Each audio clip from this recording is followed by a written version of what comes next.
शराफ जी। राधा वल्लभ श्री हरिवंश महाराज। श्री हरिवंश महाराज जी। महाराज जी, आपकी कृपा और आशीर्वाद से शिव जी की उपासना व आपका दिया नाम जप निरंतर करने का प्रयास कर रहा हूँ। लेकिन इसके अलावा बहुत पहले से हमारे परिवार की परंपरा के अनुसार हर वर्ष की चारों नवरात्रों में माता रानी की कृपा से घट स्थापना व 9 दिन दुर्गा सप्तशती पाठ करता हूँ। महाराज जी, परिवार में या अपने घर में बच्चे के जन्म होने से सूतक काल भी क्या मैं घट स्थापना व उसी प्रकार पूजा साधना कर सकता हूँ महाराज जी? नहीं, शास्त्रीय सिद्धांत में नहीं है। शास्त्रीय सिद्धांत में जब शोवर होती है, बच्चा पैदा होता है, बच्चा या बच्ची, तो फिर जब तक शोवर होती है तब तक स्थापना नहीं की जा सकती। और या कोई मर जाता है तो जो मरना अशौच है, अपवित्रता है, सूतक लग जाते हैं, तो उसमें भी नहीं, शास्त्रीय मर्यादा में नहीं है। शास्त्र आज्ञा नहीं देता। बच्चे के जन्म होने पर और किसी के मर जाने पर फिर ये कलश स्थापना करके अनुष्ठान आदि, पूजा आदि, ये तब तक मना रहती है जब तक पवित्र ना हो जाए। शास्त्र आज्ञा के अनुसार स्थापना कर दी हो और बीच में कुछ ऐसी घटना रुक जाएगा, फिर वहीं से पाठ रोक दिया जाएगा। और जब वो पवित्रता हो जाएगी तब फिर वहां से पाठ शुरू कर दिया जाएगा। मान लो 4 दिन हो गए तो 5 दिन अब नहीं होगा। अब वो पवित्र होने के बाद 5 दिन अनुष्ठान किया जाएगा। घर गृहस्थी में जो शास्त्र आज्ञा है उसके अनुसार ऐसा है जी। डॉक्टर सिमरन खन्ना जी। राधे राधे महाराज जी। महाराज जी, जैसे लगता है आपने सब अच्छा किया, पर जो सब आप मतलब चाहते थे, डिजर्व करते थे, वो दूसरों को इतनी आसानी से मिल गया और हमें इतना कठिनता हो रही है उसको पाने में। नई खेती है ना, ये किसका प्रश्न है? ये नई खेती है बच्चा। जैसे अभी अच्छा कर रहे हो ना, ये नई खेती है। लेकिन पुराना अगर हमारा गलत है तो अच्छा करते हुए भी हमको बुरा फल मिलेगा, हमको दुख मिलेगी, हमें निंदा मिलेगी, हमें विपत्ति मिलेगी। और अभी जो बुरा कर रहा है उसकी नई खेती है। लेकिन पुराना उसने अच्छा किया है और उसका संयोग आ गया है तो वो बुरा करते हुए अच्छा फल प्राप्त करेगा, बुरा करते हुए वो यश को प्राप्त करेगा, बुरा करते हुए भी वो सुख सामग्री प्राप्त करेगा। लेकिन जब उसकी बुराई का फल आएगा तब उसको भोगना पड़ेगा। ये अभी आप अच्छा फल कर रहे हैं ना, तो ये अच्छा जो आचरण कर रहे हैं ना, इसका फल आगे आएगा। अभी जो आपने पूर्व में पीछे किए हैं तो उनका परिणाम हमें भोगना पड़ता है। जैसे हमारा शरीर बहुत रोग से ग्रसित है, हमने इस जन्म में तो कोई पाप नहीं किया, लेकिन पूर्व में कोई पाप किया तो उसका परिणाम भोगना पड़ रहा है। अब इस जन्म में जो हमने किया उसका ये बल है कि हम दुखी नहीं हैं, हम परेशान नहीं। लेकिन जो हमने इस जन्म में किया, अब इसका फल हमको आगे मिलेगा। हमें भगवान की प्राप्ति हो या आगे अगर जन्म भी होगा तो बहुत उच्च अवस्था का जन्म होगा, क्योंकि हमारे पास बहुत सामग्री है। गलत कोई आचरण नहीं, सब अच्छे आचरण करना और खूब भजन करना, भगवान के नाम में रहना, तो इसका जब फल आएगा तो महान फल आएगा। तो ये बात सुनकर सोच करके अपने को धैर्य धारण करना चाहिए, नहीं तो फिर अच्छाई से अश्रद्धा हो जाएगी। नहीं, हमें बुरा आचरण नहीं करना चाहिए, क्योंकि बुरा का फल परिणाम में बुरा ही होगा, अच्छा का फल अच्छा ही होगा। आज जो हम अच्छाई करते हुए दुख भोग रहे हैं, ये हमारे पीछे की कोई बुराई है, पीछे का कोई बुरा आचरण है जो संयोग बनाकर हमको सफल नहीं होने दे रहा। अच्छाई में भी हमको दुख मिल रहा है, निंदा मिल रही, उपहास मिल रहा है, विपत्ति मिल रही। समझ लेना जी। सलोनी जी, न्यू दिल्ली। श्री हरिवंश महाराज जी।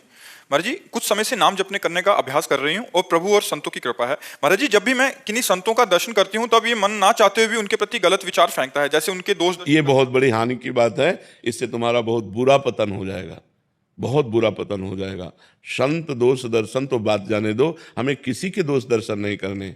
नारायण तू बैठ के अपनो भवन बुहार। अगर हम दूसरे के दोष देखना शुरू कर दिए तो हमारा बहुत बुरा पतन हो जाएगा।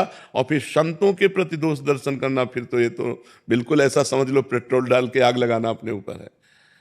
क्या तुम संतों को जान सकती हो? क्या तुम्हारी दृष्टि है? तुम बाहरी रूप देख सकते हो, कपड़ा लत्ता देख सकते हो, गाड़ी घोड़ा मकान देख सकते हो, लेकिन तुम उनकी आंतरिक स्थिति को देख सकते हो क्या? फिर क्या क्या संतों के प्रति दोष दर्शन? अरे राम राम राम राम 1 घंटा मन लगा करके करो तो अभी बुद्धि शुद्ध होने लगे। कृष्ण कृष्ण हरि हरि राधा राधा, तो बुद्धि शुद्ध होने लगे। और जब शुद्ध बुद्धि होगी तो संतों की चरण रज माथे पे लगाओगे। कोई भी कैसा संत हो, हमको भगवान का दास देख करके तुरंत नमन करना चाहिए। क्या दोष दर्शन करोगे? महाराज जी कह रहे कि कुछ मैं सोचती नहीं हूँ, मतलब ना चाहते हुए भी ऐसा होता रहता। तो महाराज जी, क्या हृदय की मलिनता? हाँ, हृदय की मलिन। इसीलिए तो कहा कि 1 घंटा कम से कम भगवान का नाम जप करो तो संतों के प्रति पवित्र बुद्धि आ जाए। ऐसा नहीं है, देखो अगर नकली नोट होता है तो उसका असली कहीं होगा, नहीं होता। तो ऐसा नहीं है कि समाचार में या टीवी में किसी एक आध का आ गया, तो ऐसा नहीं है। भगवान की सृष्टि है, अगर असली है तभी उसका नकली भी है, अगर नकली है तो उसका असली भी है। तो हमको क्या करना चाहिए कि नकली और असली छोड़कर सब में भगवान है, ये बात समझकर प्रणाम कर लेना चाहिए और दूर ही रहना चाहिए। हम ये सबसे कहते हैं कि जैसे आग से दूर से आनंद लो, उसका प्रकाश, उसका तेज दूर से, उनके वचन मानो, भिक्षा दे दो, बस दूरी बना के रहो। वो संत ही नहीं है जो अपने एकांत में किसी को प्रवेश दे, और वो भक्त नहीं है जो संत के एकांत को भंग करे, इसलिए दूरी बना के रखो। शिक्षा और भिक्षा का हमारा आपका संबंध है, हमें जरूरत है तो भिक्षा दे दीजिए, आपको जरूरत है शिक्षा ले लीजिए, और दूरी बना के रहिए तो दोष होगा ही नहीं। दोष तब होता है जब हम अपनी अपनी मर्यादा से विलग हो जाते हैं। और देखो, संतों में दोष होता ही नहीं है।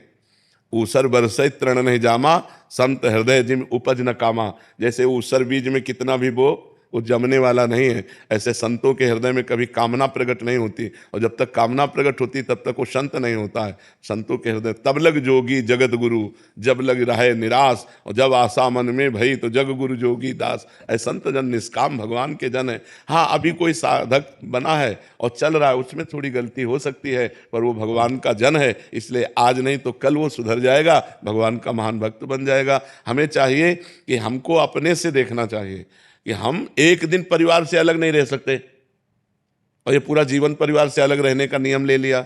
हम एक दिन भोग नहीं छोड़ सकते, ये पूरे जीवन भोग छोड़ने का नियम ले लिया। अगर उस साधक, अभी साधक है, मान लो कल साधु बना है तो साधु तो दिखाई देगा ना, अब उसमें कल साधु बना है तो अब पूरी साधुता थोड़ी आ जाएगी, अब उसमें संसारिकता भी होगी। वो धीरे धीरे धीरे धीरे अपनी संसारिकता का नाश करते हुए महात्मा बन जाएगा। तो हमें किसी के दोष दर्शन नहीं करने, भगवान सब में विराजमान है, चाहे असत हो या सत, सब रूप भगवान का है। तो प्रणाम करके हमें अपना सुधार करना है। बुरा जो देखन मैं चला, बुरा न मिलिया कोई, जो दिल खोजू अपना, तो हमसे बुरा न हो।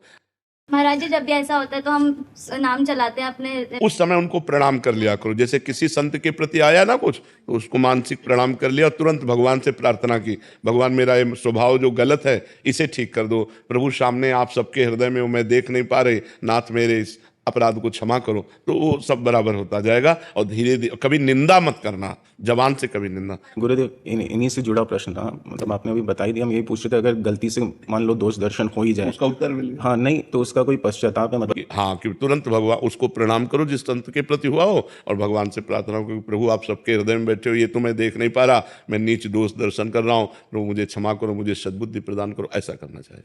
नरसिंह रावत जी। जी, राधे राधे। महाराज जी, आपके चरणों में कोटि कोटि प्रणाम। महाराज जी, मैं हमेशा परमात्मा की कृपा से उनकी दी हुई शक्ति, बुद्धि, विवेक, बल से कर्म क्षेत्र में लोगों की तन मन धन से सहायता करता हूं, पर कुछ परिस्थितियां ऐसी आ जाती हैं कि मैं सभी का सहयोग करते हुए भी लोग मुझे गलत ठहरा देते हैं। तो असल बात है, आपका चिंतन सही नहीं है। किसका प्रश्न है? आप लोग देख रहे हो। अगर आप सब में भगवान देखने लगो, कितना बढ़िया हो जाए, फिर आपकी जो शिकायत है ये दूर हो जाएगी। अगर सब में भगवान बैठे हुए तो दियम वस्तु गोविंदम, बहुत बढ़िया तुमने लिखा कि भगवान के द्वारा दी हुई विवेक बुद्धि बल से, तो भगवान की तो सेवा कर रहे हो। उसमें थोड़ी सी और बात लिखी है। क्या क्या कि ठगा जाता हूं, फिर खुद से महसूस करता हूं कि अच्छा करने पर भी गलत। कबीरा, खुद को ठगाइए। तुम्हारा पूर्व का यदि कर्म है और आप इस समय नवीन कर्म कर रहे हैं, इनका हित करना, और ये बदले में आपको ठग रहे, तो आपको प्रसन्न होना चाहिए कि मेरा तो पुण्य बन गया और इसका हिसाब था मेरा, वो चुकता हो गया, तो बढ़िया हो गया। परेशानी क्या हुई? महाराज, फिर कई बार ऐसा होता है कि अपन डिप्रेस भी होते हैं इन चीजों से। क्यों डिप्रेस होते? इसीलिए कह रहा हूं, तुम लोगों को देख रहे हो इसलिए डिप्रेस हो गए।